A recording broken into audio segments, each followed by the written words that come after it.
Graças a paz.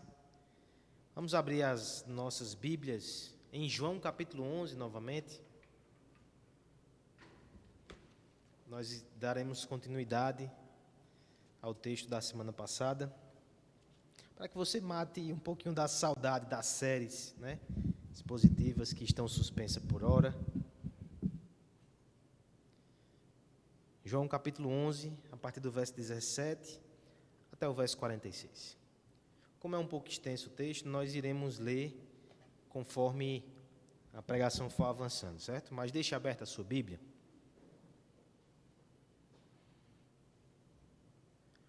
O sofrimento não pode nos parar.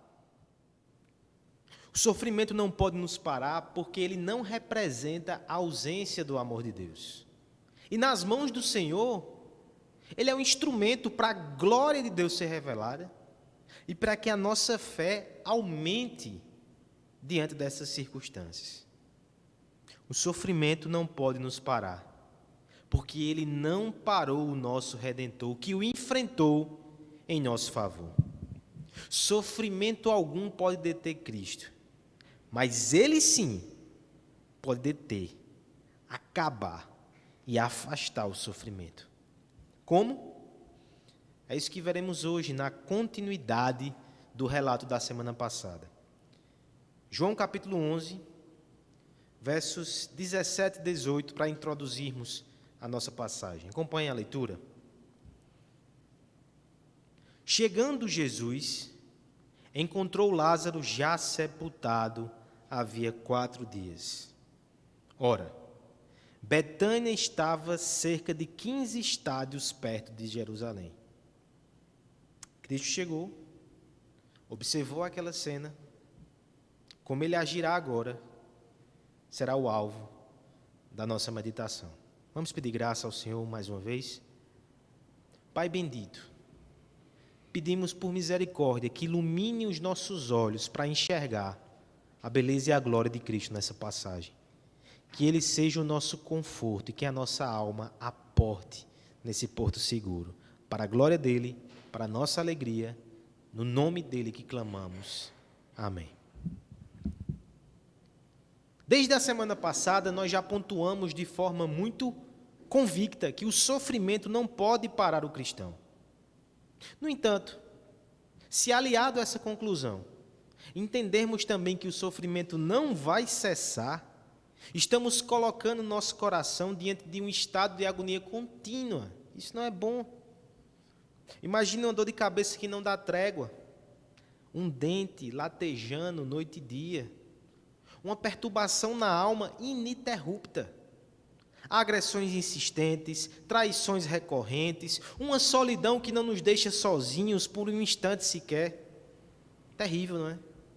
É possível suportar o sofrimento, mas quão infeliz é aquele que fica diante da constatação que para a sua dor não há pausa, não há alívio, tampouco previsão de fim. Vamos pensar num caso concreto.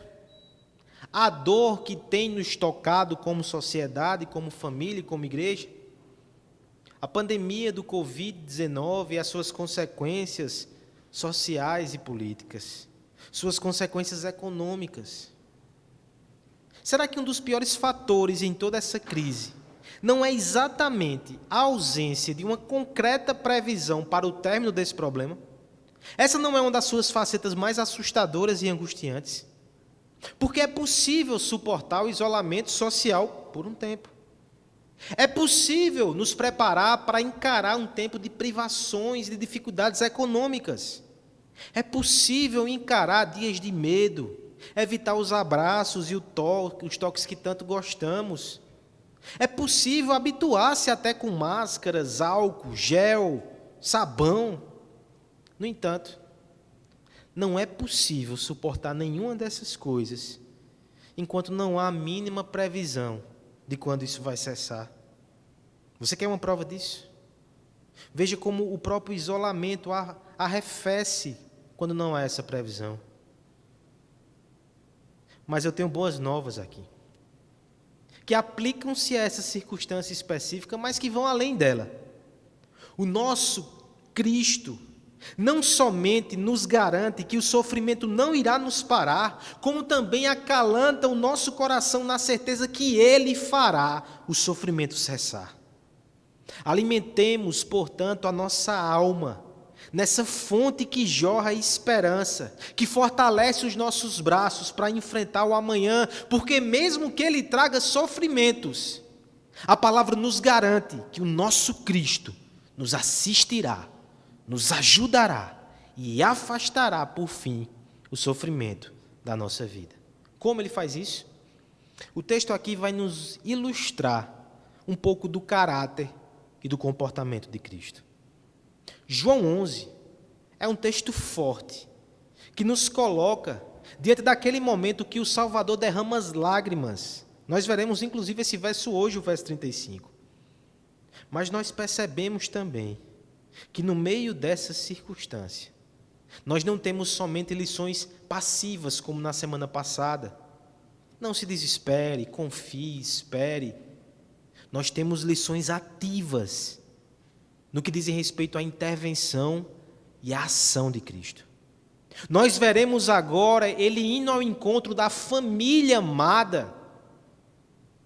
E nós veremos como Ele vence, como Ele afasta, como Ele triunfa sobre os sofrimentos de cada um deles. Isso será instrutivo para nós. Porque além de mostrar a diversidade de tratos que Cristo tem no que diz respeito às nossas dores, também nos mostra que Ele é totalmente suficiente para acabar com o sofrimento daqueles a quem Ele ama. Veremos nessa noite que Cristo faz cessar o sofrimento. Em primeiro lugar, versos 19 a 27, quando Ele nos corrige com sua verdade. Cristo também faz cessar o sofrimento, em segundo lugar, dos versos 28 a 35, quando Ele nos consola com a sua misericórdia. E por fim, veremos que Cristo faz cessar o sofrimento, quando nos conforta com o seu poder. Cristo faz o sofrimento cessar. É isso que veremos nessa noite. Primeira maneira que Cristo faz o sofrimento cessar é quando Ele nos corrige com a sua verdade. João, capítulo 11, do 19 ao 27. Vamos fazer essa leitura?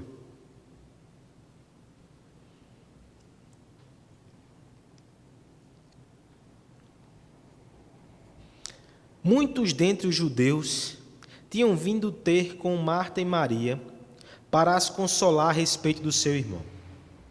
Marta, quando soube que vinha Jesus, saiu ao seu encontro. Maria, porém, ficou sentada em casa. Disse, pois, Marta a Jesus, Senhor, se estiveras aqui, não teria morrido meu irmão. Mas também sei que mesmo agora, tudo quanto pedires a Deus, Deus te concederá. Declarou-lhe Jesus, teu irmão há de ressurgir. Eu sei, replicou Marta, que ele há de ressurgir na ressurreição no último dia. Disse-lhe Jesus, eu sou a ressurreição e a vida. Quem crê em mim, ainda que morra, viverá. E todo o que vive e crê em mim não morrerá eternamente. Crês isto? Sim, Senhor, respondeu ela. Eu tenho crido que tu és o Cristo, o Filho de Deus, que devia vir ao mundo. Nos momentos de dor aguda, nós temos pouca ou nenhuma disposição para ouvir correções. No entanto, muitas vezes é exatamente disso que nós precisamos. Porque além do sofrimento concreto, as distorções que alimentamos podem ampliar em muito essa angústia. Podem ser uma fonte muito forte de desânimo. Podem minar as nossas forças e solapar a esperança. Veja que Cristo vai agir. E Ele vai ajudar Marta com isso. Primeira coisa que nós precisamos perceber aqui no texto é que na própria estrutura da cena temos uma lição sobre a diversidade de necessidades no meio das adversidades. Nossa, diversidade de necessidades no meio das adversidades. No verso 19, temos o relato de que haviam pessoas ali que estavam pranteando, estavam condoendo-se com as irmãs. E Cristo chega na cena e aparentemente vai ser mais um destes. Mas logo Maria se desloca no grupo, no verso 20, e antes que Cristo tenha entrado na vila, ela a encontra e vai manifestar tudo o que está no seu coração. Ela vai apresentar a sua necessidade. E aqui nós já temos uma postura que difere as duas irmãs. Uma vai ao encontro de Cristo apressadamente, a outra fica chorando. Você percebe que há sinais aqui que elas são diferentes e têm necessidades diferentes e demandam abordagens diferentes. Há um princípio bíblico que fala sobre isso. Colossenses 4,6 vai dizer que o nosso falar tem que ser agradável, temperado com sal, e nós devemos saber como responder a cada um. Veja como Paulo também exemplifica essa mesma verdade em Tessalonicenses, 1 Tessalonicenses 5,14. Ele diz assim: admoestei os desordeiros, consolei os de pouco ânimo, sustentai os fracos e sejam pacientes com todos. A sabedoria exige essa distinção. Veja no caso de Marta, o que ela demandava. Ela aparenta ter uma postura mais reativa. No texto que Guilherme leu ainda há pouco, nós já percebemos a diferença. Ela é agitada, ativa, inquieta talvez, e alguns dizem que há sinais ali até de que fosse um pouco agressiva. A forma que ela expõe a sua irmã, veja, ela não está ajudando, diante de Cristo. Parece que as palavras nem se contêm na sua boca. É interessante que no relato aqui, também temos indicativos desse mesmo temperamento. No momento de luto, ela também espelha algumas dessas condutas. Ela sai ao encontro de Cristo. E o verso 30 vai nos dizer que isso aconteceu antes que ele entrasse na aldeia. Mas veja também o seu discurso, verso 21. Disse, pois, Marta a Jesus: Senhor, se estiveras aqui, não teria morrido meu irmão. De algum modo, ela coloca exatamente a conclusão difícil desse pensamento. Senhor, se você estivesse aqui, Lázaro não teria morrido. Por que não estavas? Não o amavas? Na sua fala, há alguma espécie de ressentimento latente, uma falta de compreensão das condutas de Cristo que ela expõe. No entanto, ela revela também a sua fé, quando ela diz assim: eu sei, porém, que mesmo agora, tudo quanto pedires, Deus te concederá. Verso 22. Enxergue. A fé, a incredulidade misturadas no coração da nossa irmã. Há uma confusão na cabeça dela, ela não consegue entender o procedimento de Cristo. Como o nosso mestre responde e como ele corrige a sua expectativa. 23. Declarou-lhe Jesus: teu irmão há de ressurgir. Essa palavra é muito forte. Marta estava com pensamentos de morte. Cristo diz: não é para tanto ainda. Eu vou fazer um milagre. Mas você percebe que ela não entende. Quando ela simplesmente assente com a frase, mas o seu pensamento ainda está deslocado do momento ali concreto. Ela diz: eu sei, Cristo, que ele vai ressurgir no final, não é? Eu creio nessa doutrina da ressurreição no dia final. Amém. Eu sei que ele vai ressurgir. No entanto, Cristo persiste. E ele corrige mais uma vez a visão da sua serva. Eu sou a ressurreição e a vida. Quem crê em mim, ainda que morra, viverá.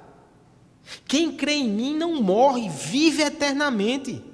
O que Cristo está dizendo ali? Não pense na doutrina de forma genérica. Eu estou aplicando ela no caso concreto. Não pense no poder de Deus como algo que vai acontecer num futuro distante. Eu estou aqui. aquele que um dia ressuscitará mortos. Eu posso ressuscitar um morto agora. Eu tenho poder suficiente. Eu estou diante de você. Que correção necessária, irmãos. Porque as nossas crenças abstratas, ela não nos livra do desespero e da ansiedade nos casos concretos. Somente um conhecimento pessoal, prático, firmado na pessoa e na obra de Cristo, será suficiente para erguer o mastro da esperança nos dias de severa tempestade. A doutrina tem que ser pessoal. Ali está o Filho de Deus que tem poder para fazer o irmão dela ressuscitar. Veja como ela responde no verso 27, a correção de Cristo. Sim, Senhor, eu creio. Eu tenho crido que Tu és o Cristo, o Filho de Deus que devia vir ao mundo. Que confissão linda! Ela está no mesmo patamar daquela que Pedro teve em Mateus 16:16. Veja que confissão profunda. Calvino vai dizer, inclusive, que quando ela usa essas palavras, tu és aquele que deveria vir, o pano de fundo disso são as profecias do Antigo Testamento, que prometem que esse Cristo vai instalar o reino de Deus, um reino de paz, prosperidade, cura, vida, ressurreição. Ela está dizendo, eu creio que diante de mim está aquele que pode fazer todas essas coisas. Num primeiro momento, ela professou que era tarde demais. Ela cria nas doutrinas, mas aquilo não se aplicava na sua vida naquele momento. Mas Cristo diz, eu sou a ressurreição e a vida. Comigo nunca é tarde demais. Afasta o desespero. Lança-se para mim. Corrige a tua visão. No sofrimento, quão importante é corrigir a nossa visão. Algum tempo atrás, eu já mencionei aqui na igreja, uma serva do Senhor do passado chamada Lady Jane Cameron. Essa mulher ela teve uma relação muito profunda e afetuosa com a dor e o sofrimento. Estou tratando em termos até irônicos. Mas veja um pouco da história dela. Ela se casou com o Lord Cameron. E no período de 8 anos, ela perdeu 3 filhas. E o único que sobreviveu mais tempo, quando tinha 4 anos, faleceu, praticamente na mesma época que seu marido. Ela teve um segundo casamento.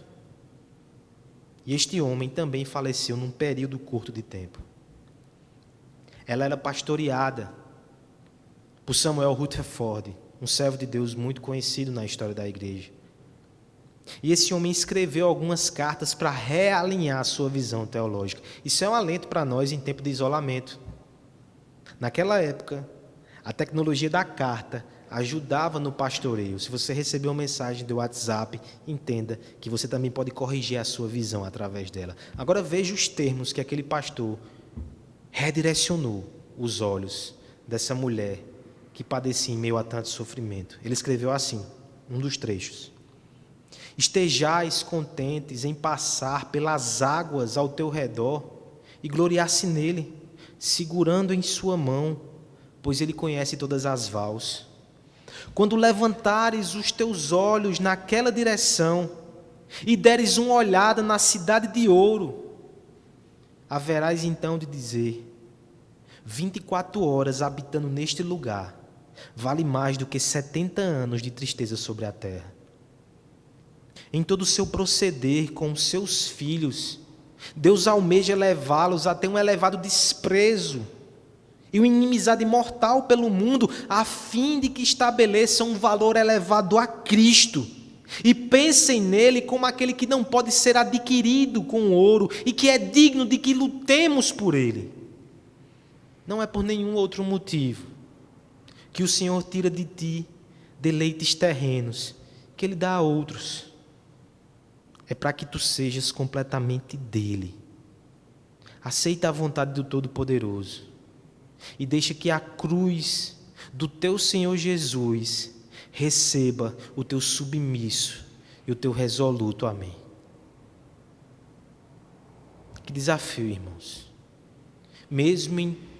No momento de tanta dor, aquele pastor compreendeu que aquela irmã, acima de tudo, precisava redirecionar sua visão para Deus, para a eternidade e para Jesus Cristo. Era isso que daria propósito e fortaleceria os seus pés. Porque Cristo faz cessar o nosso sofrimento quando Ele nos corrige com a sua verdade, e Ele é a verdade. Os sentimentos confusos, eles abalam as defesas do nosso coração e deixam os flancos desprotegidos para os ataques do mundo externo que querem nos abater, sabotados por nós mesmos. Quantas vezes a derrota iminente não sopra o seu hálito de horror em nossa face? As águas da confusão começam a invadir a embarcação e nós sentimos o pânico do naufrágio. O que será de nós? Em momentos assim, nada se faz mais necessário do que um raio de serenidade que rasga a escuridão. A luz de Cristo invade as salas mais escuras da nossa alma e espalha a sua fragrância de esperança pelos cômodos. Abastecidos por uma visão do Evangelho, nós enxergamos que o capitão está no leme, estamos a salvos. Não seremos destruídos, não iremos naufragar. Quando somos crianças e nos agitamos e de repente nos vemos cercados por um exército e de repente aquele exército vai atirar em nós, começamos a gritar e de repente o pai chega ao nosso lado e diz que nós estávamos tendo um pesadelo. Por um lado, nós temos tantas guerras para acordar, para enfrentar quando acordamos e quando nós vamos crescer ainda. Mas uma coisa é certa, o Pai nos acorda e nos traz de volta para a realidade, nos mostra que essa guerra não é como nós estamos enxergando. Ele está conosco, Ele nos protege, Ele nos ajuda a entender o mundo ao nosso redor. Isso não se aplica somente a crianças, irmãos. O nosso Pai, Ele também faz isso conosco. Nós temos recebido tantas informações, tanta confusão, o noticiário nos dá uma notícia, o WhatsApp nos traz outra completamente oposta. No meio disso tudo, será que não é possível perceber que essa confusão faz mais mal do que bem? Como é importante momentos como esse, em que Deus recalibra a tua visão, em que Cristo revela a você a realidade espiritual que está por cima de todas as outras. Pensando assim, as reuniões de doutrina que nós temos nas quartas-feiras, que falam sobre a cruz de Cristo, elas são úteis demais. Até para aqueles que não veem uma aplicação imediata, quanto mais você entende de Cristo, melhor para o seu coração na aflição. Cristãos que têm uma visão defeituosa sobre Cristo sofrem mais, se desanimam mais. Lembre do apóstolo Paulo, quando ele dizia: eu considero tudo perda, o que eu quero mesmo é conhecer a Cristo, o poder da sua ressurreição, e até participar dos seus sofrimentos, Filipenses 3,10. Ou então lá em Efésios 3,18, 19, quando ele ora para que a igreja, todos os santos possam compreender a largura, o comprimento, a altura, a profundidade do amor de Cristo que excede todo o conhecimento. Você não precisa somente conhecer doutrinas da palavra de Deus, você precisa. Mas você precisa relacioná-las com Cristo. E quanto mais você conhecer de Cristo, mais você vai crescer em graça e fortalecimento para enfrentar o dia mau. Sua visão vai ser corrigida. Você vai ter os óculos da graça, da redenção, do Evangelho. E eu quero perguntar a você que nos assiste nessa noite e que ainda não faz parte da igreja do Senhor: você já conhece a Cristo? Ele é a sua vida, Ele é a sua esperança, Ele será a sua ressurreição? Essa é a pergunta mais importante da sua vida. Não se atreva a dormir essa noite sem ter convicção de que conhece Jesus Cristo. Se você precisa de ajuda, me procure. Nada alegra tanto o meu coração como ajudar alguém a conhecer mais a Cristo, eu estou totalmente disponível. Cristo faz cessar o sofrimento quando nos corrige por sua verdade. Mas o texto também nos mostra que Cristo faz cessar o sofrimento quando nos consola com a sua misericórdia. Versos 28 a 35, vamos acompanhar a leitura?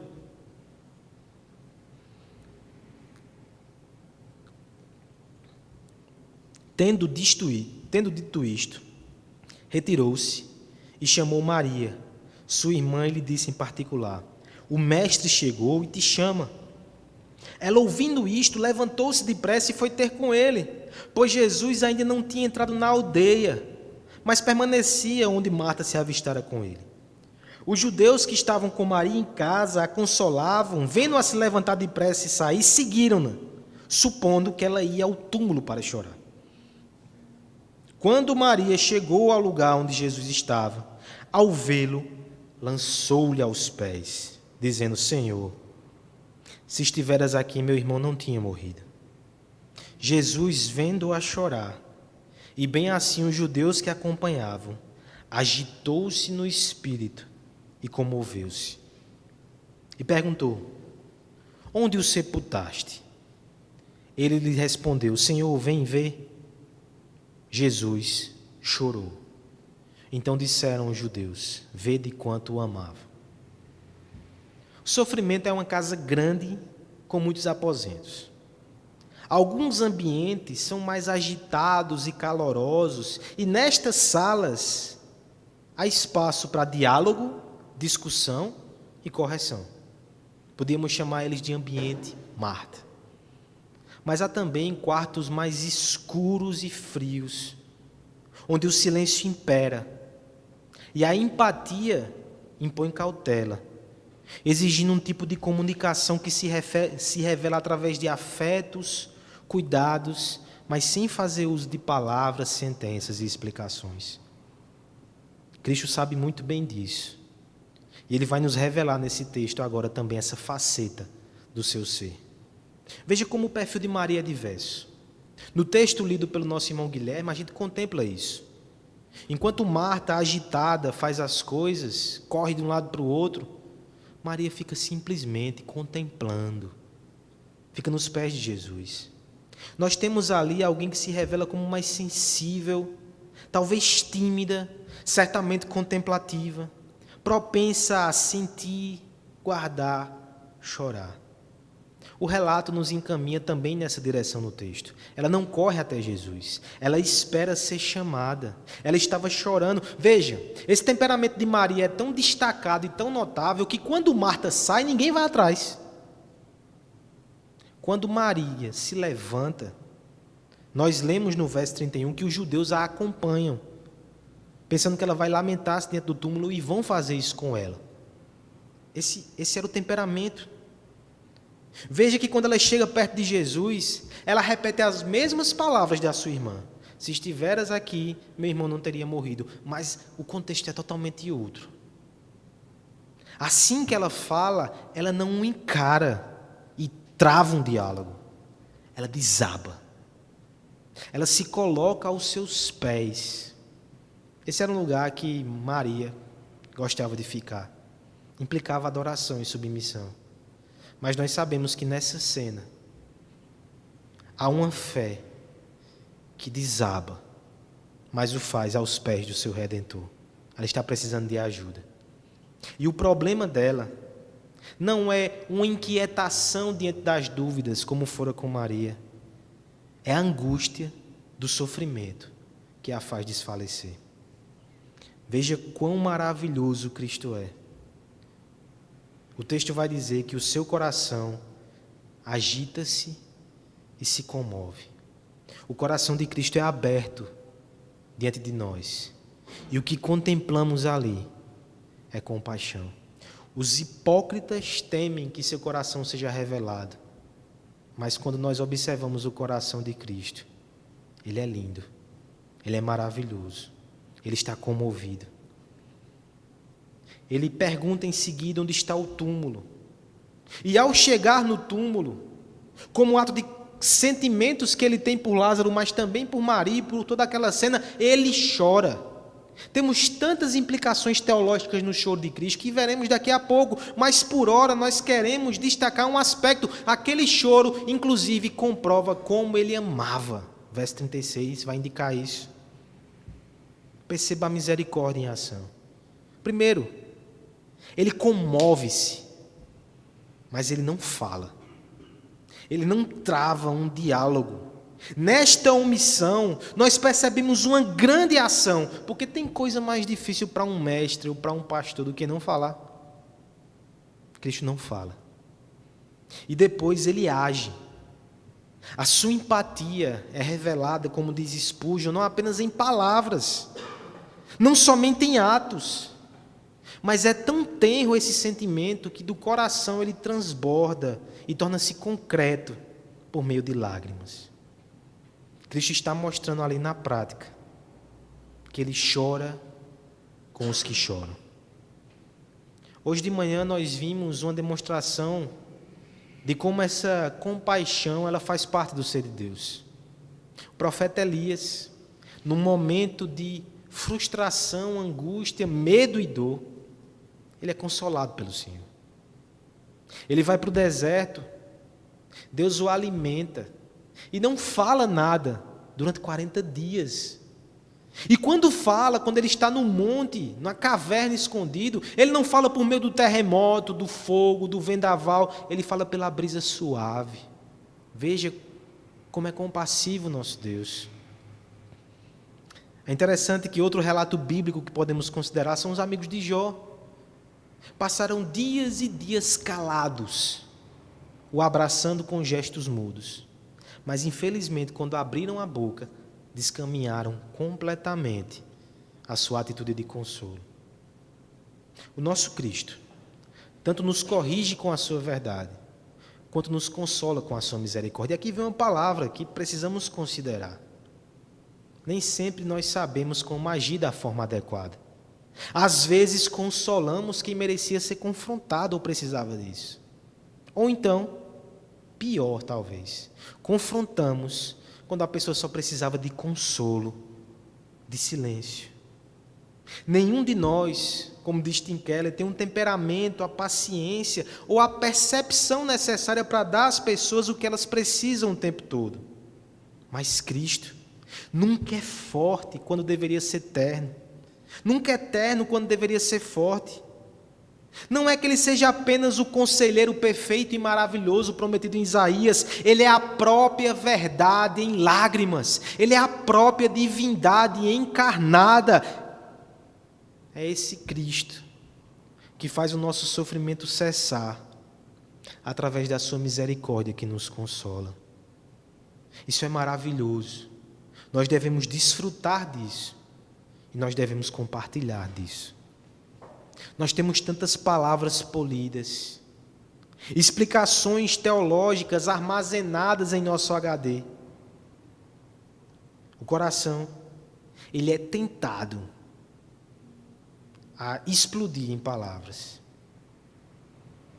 Mas o Senhor nos ensina que precisamos tomar as rédeas desse impulso e muitas vezes, na omissão de decretos, estender a mão. Há instantes em que o silêncio é a voz do amor e a oração é o melhor afago para quem sofre. É o abraço mais quieto, é calmante e é discreto. A compaixão, ela compartilha dores, dividindo os fardos mediante a repartição das lágrimas. Ameniza o choro. E assim nós revelamos um coração que foi consolado por Cristo. A cruz é o solo sagrado onde nós colhemos empatia, amor e acolhimento. A sua compaixão nos alcançou e nos salvou. Nós devemos receber e compartilhá-la. Crianças, quando você está triste e o seu pai vem, te abraça, te acalenta e te ajuda a parar de chorar, ele foi um instrumento de Deus para compartilhar o consolo de Jesus com a tua alma. quando você acalenta seus amigos, você também é instrumento de Deus. Você aprendeu com o seu pai, sua mãe, aprendeu com Jesus a consolar os aflitos. Isso é lindo. Irmãos, talvez Deus não esteja te dando as explicações que você tanto quer hoje. Talvez Deus não esteja te dando a intervenção que você tanto anseia. A situação já está difícil. Mas se a provisão que Ele tem para a tua alma hoje é o consolo, recebe. Esses momentos de presença consoladora de Cristo são tesouros que nós só colhemos nos momentos de adversidade. Receba e compartilhe.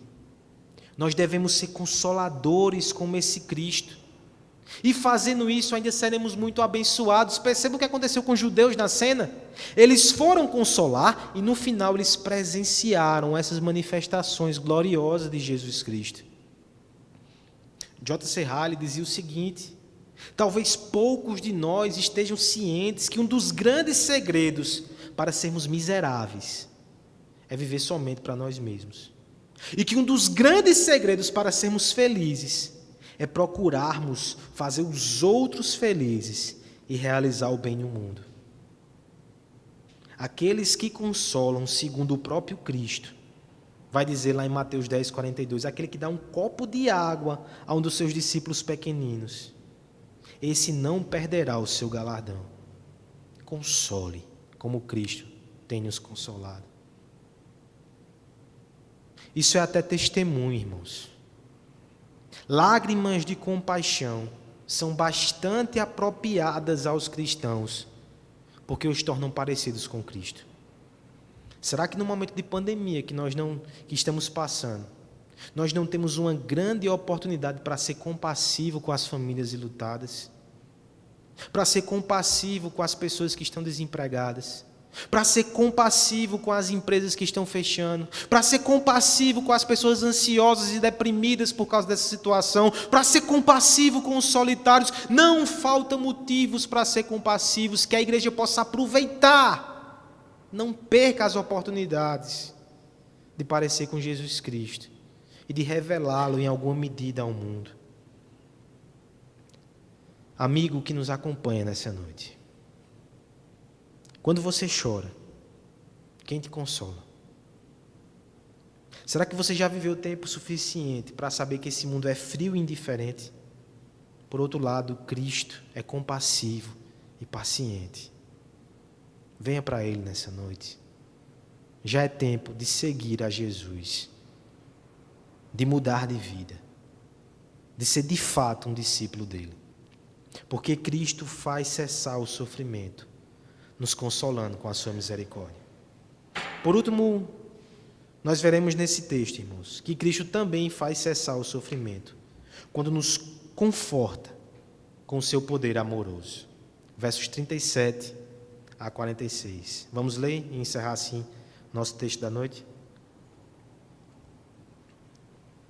Mas alguns objetaram: não podia ele, que abriu os olhos ao cego, fazer com que esse não morresse? Jesus, agitando-se novamente em si mesmo, encaminhou-se para o túmulo.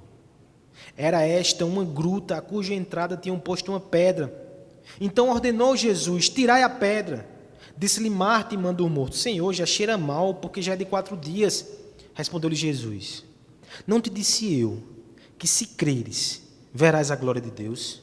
Tiraram então a pedra, e Jesus, levantando os olhos para o céu, disse: Pai, graças te dou, porque me ouviste.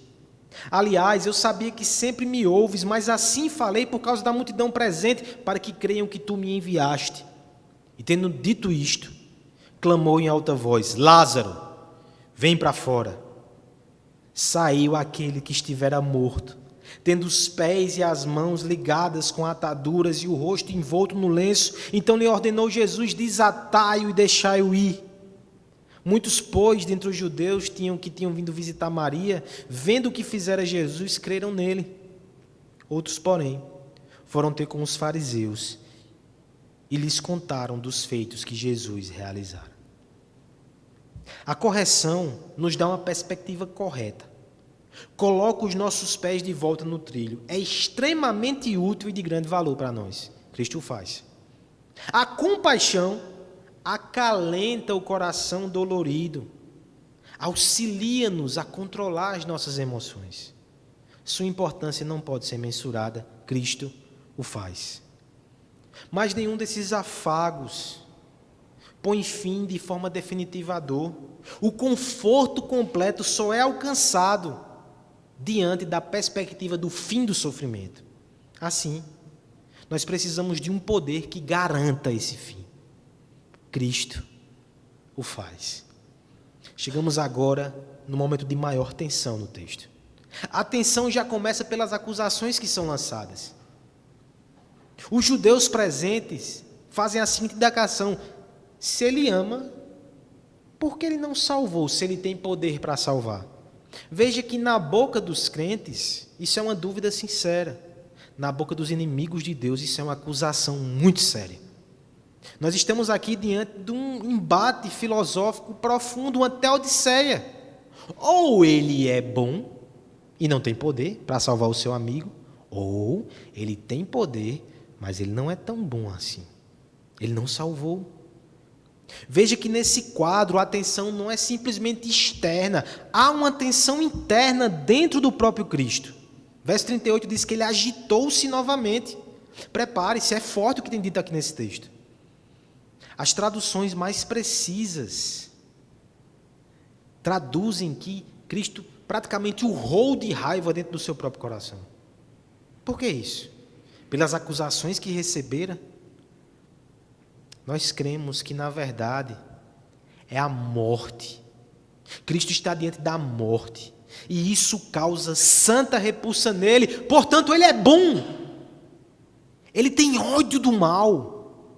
Ele não está impassível. Veja, esse Cristo vai ressuscitar Lázaro. Mesmo assim, ele chora, porque ele não lida de forma pacífica com o mal. Ele sente, ele é bom. Mas não só isso. O texto também vai mostrar que ele é poderoso. A partir do verso 38, ele ordena: tirem a pedra. Eu vou trazer ele de volta à vida. Marta logo reage: Senhor, já cheira mal 4 dias. Não se ressuscita ninguém depois de 4 dias. Mas Cristo a lembra no verso 40. Tenha fé. Eu vou revelar a minha glória. Foi para isso que eu vim. Está tudo sob controle. Eu vou mostrar que eu sou amoroso porque ressuscito. E eu sou poderoso porque eu faço quando me apraz. A cena se desenvolve e agora a tensão ela se transforma em oração. Cristo clama ao seu Pai publicamente. E já agradece porque sabe que Deus vai fazer aquele milagre. Ali ele está atestando que ele tem sintonia com o Pai e que ele tem os poderes que é delegado pelo próprio Deus, que ele é o Filho enviado de Deus. Esse é o propósito desse grande milagre, o último, por sinal. Ele rompe a tensão. Quando ele caminha como um guerreiro, chega diante da tumba, a pedra é afastada, ele diz: Lázaro, vem para fora. Alguns pastores do passado dizem que havia tamanha poder e autoridade, que se Cristo diz somente vem para fora, todos os mortos se levantariam. Mas o seu chamado é específico: Lázaro, vem para fora. E o seu grande poder fica comprovado. Um morto em decomposição. Elias e Eliseu no passado já fizeram milagres de ressurreição, mas nada como isso. O próprio Cristo já ressuscitou pessoas no seu ministério, mas nada como isso. Aqui está uma obra que somente Deus faria. Aqui está uma obra que prova que não há sofrimento suficiente que não possa ser revertido pelo Filho de Deus. Podemos então ser confortados, porque fazemos parte do povo desse Deus que é todo poderoso, mas que também é excelso em amor. Matthew Henry diz que ele tem em uma das suas mãos o cetro do governo e na outra o incensário de ouro para ser o nosso sacerdote. Esse é o nosso Cristo, esse é o nosso Deus. Mas a tensão não termina. No próprio final do texto, a tensão continua no ar. Alguns creem o natural, outros correm até os fariseus. E o verso 47 em diante vai dizer que dali foi decidido que Cristo seria morto. Exatamente ali. Sabe o que é inexplicável, meus irmãos? É pensar que ele, sendo tão poderoso, ele não fez nada a respeito dessa situação. Ele permitiu-se sofrer. E ele permite que os seus discípulos sofram. Como assim? É porque esse poder é moderado pelo seu amor. Ele vai fazer o que é necessário. As pessoas olharam e disseram como ele amava Lázaro. Mas essa história nos mostra como ele nos ama. Ele sabia que seria crucificado depois desse milagre. E ele fez por amor a Maria, a Marta, a Lázaro, a mim e a você. Esse é o nosso Cristo. Nos conforta saber que ele tem poder para resolver todos os problemas. Mas ele também tem um amor para saber fazer da melhor forma, no melhor tempo, para intervir em nosso favor. Na dúvida, olhe para o que ele fez na cruz. E ali nós podemos dizer, como o apóstolo Paulo, em 2 Timóteo 1,12, por causa disso eu sofro e não me envergonho, porque eu sei em quem tenho crido e sei que ele é poderoso para guardar o meu depósito até aquele dia. Porque com uma palavra dos seus lábios, todas as tempestades do mundo tornam-se calmaria. Se ele ainda não falou e ainda não calou o mar revolto, nós cremos que a sua sabedoria e o seu amor estão orquestrando o tempo perfeito para a sua voz agir. As suas mãos são fortes o suficiente para sustentar o universo e também são ativas para intervir no mundo criado. Se ele ainda não repeliu os golpes que têm tanto nos afetado, é porque a cruz ainda está sendo forjada através das nossas cicatrizes. O seu poder é ilimitado. Ele criou todas as coisas pelo conselho da sua vontade. Ele governa a criação e comanda tudo com seus desígnios. Portanto, nós podemos crer que o sofrimento de hoje é a antessala da glória divina reservada para o amanhã. E a soberania crucificada é quem nos garante nisso. Cristo faz o sofrimento cessar através desse poder amoroso que nos conforta. Enquanto a intervenção não vem, irmãos, que sigamos afastando as nossas pedras. A gente afasta e espera que Cristo diga: saia. Nós fazemos a nossa parte. Nós confiamos no seu braço forte, mas isso não nos torna irresponsáveis ou indolentes. Não usamos uma boa doutrina para pecar. Fazemos o que está ao nosso alcance como cristãos, pais e mães de família, cidadãos responsáveis, e esperamos que ele intervenha e faça cessar o mal que nos acomete. Eu estou falando da pandemia. Haja com responsabilidade e fé e aguarde a intervenção maravilhosa do Senhor. Amigo que nos ouve mais uma vez.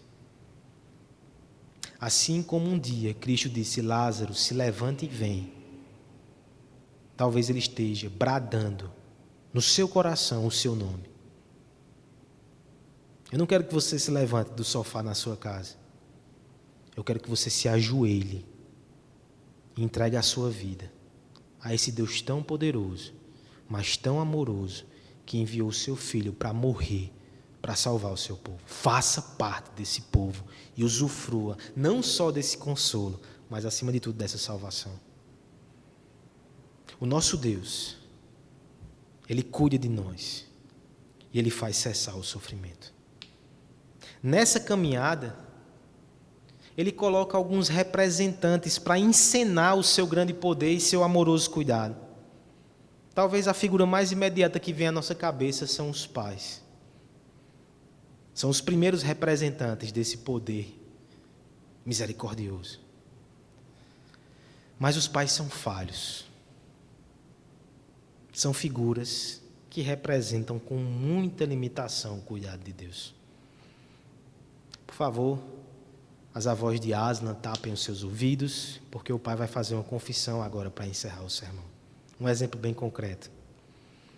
Esta semana, o pequeno Aslan, com as suas proezas, conseguiu estar abusado e agitado no mesmo dia, alternando. Quando chegou a noite, depois de todo esse processo cansativo, 9 horas da noite, estava lá no nosso quarto, na nossa cama, agitado, sem querer dormir. O pai disse: cessou. Agora você vai para o seu quarto. Coloquei ele no berço. E diferente dos outros dias que ele resmunga, chora um pouco, depois dorme, ele chorou, não queria. Sob protestos da mãe que queria o levar para o quarto novo. Disse: ele vai ficar, ele vai dormir para ele aprender. Chorou, dormiu. No outro dia de manhã, mexendo na boquinha dele, o que é que a gente percebe? Um dente. Caiu a ficha. Muito possivelmente, essa era a razão da sua inquietação. Confessei meu pecado, pedi perdão a ele. Ele sorriu, acho que ele aceitou o perdão. Mas sabe o que faltou naquela noite? Compaixão. Faltou outras coisas também. Poder.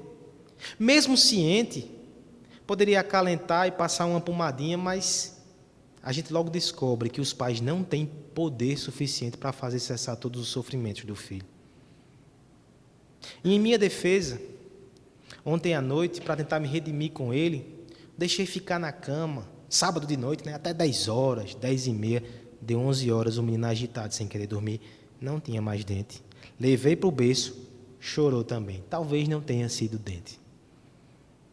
Ou seja, eu como pai sou falho em compaixão, em poder e até na verdade.